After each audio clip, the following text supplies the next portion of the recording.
মুক্তিযুদ্ধের উপপ্রধান সেনাপতি অপারেশন কিলো ফ্লাইটের সমন্বয়ক স্বাধীন বাংলাদেশের প্রথম বিমান বাহিনী প্রধান অবসরপ্রাপ্ত এয়ার ভাইস মার্শাল একে খন্দকার বীরুত্তমের প্রতি শেষ রাষ্ট্রীয় সম্মান জানানো হয়েছে।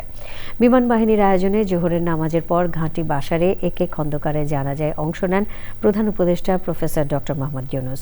জানাজায় অংশ নেন উপদেষ্টা পরিষদের সদস্য ও 3 বাহিনীর প্রধান সহ উচ্চ পদস্থ সামরিক ও বেসামরিক কর্মকর্তারা। চকর মালিথা জানাচ্ছেন।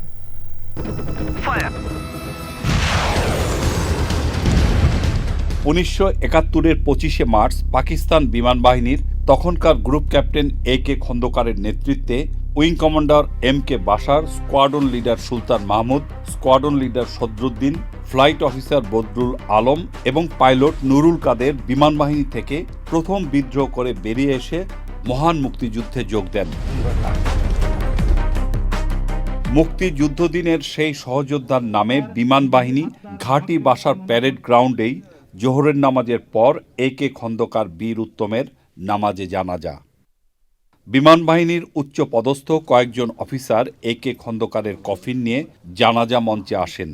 লাল সবুজের পতাকা তার কফিনের উপর উঁচু করে ধরে রাখেন। পরে অস্ত্র উঁচিয়ে শ্রদ্ধা জানানো হয় তাকে। প্রধান উপদেষ্টা প্রফেসর মোহাম্মদ ইউনূস ছাড়াও উপদেষ্টা পরিষদের সদস্য, 3 বাহিনীর প্রধান, উচ্চ পদস্থ সামরিক ও বেসামরিক কর্মকর্তারা জানাজায় অংশ নেন। আল্লাহু আকবার। পরে রাষ্ট্রপতির পক্ষে তার সামরিক সচিব মরহুম একে খন্দকারের কফিনে পুষ্পস্তবক অর্পণ করেন। পুষ্পস্তবক অর্পণ করে শ্রদ্ধা নিবেদন করেন প্রধান উপদেষ্টা প্রফেসর মোহাম্মদ ইউনূস। একে একে শ্রদ্ধা নিবেদন করেন মুক্তিযুদ্ধ বিষয়ক উপদেষ্টা ফারুকী আজম, সেনাবাহিনী প্রধান জেনারেল ওয়াকারুজ্জামান, নৌবাহিনী প্রধান অ্যাডমিরাল নাজমুল হাসান, বিমান বাহিনী প্রধান air chief marshal Hasan Mahmud Khan. পরে বিমান বাহিনীর 3টি হেলিকপ্টার ফ্লাই পাস্ট করে মরহুম একে খন্দকারের প্রতি সম্মান প্রদর্শন করে।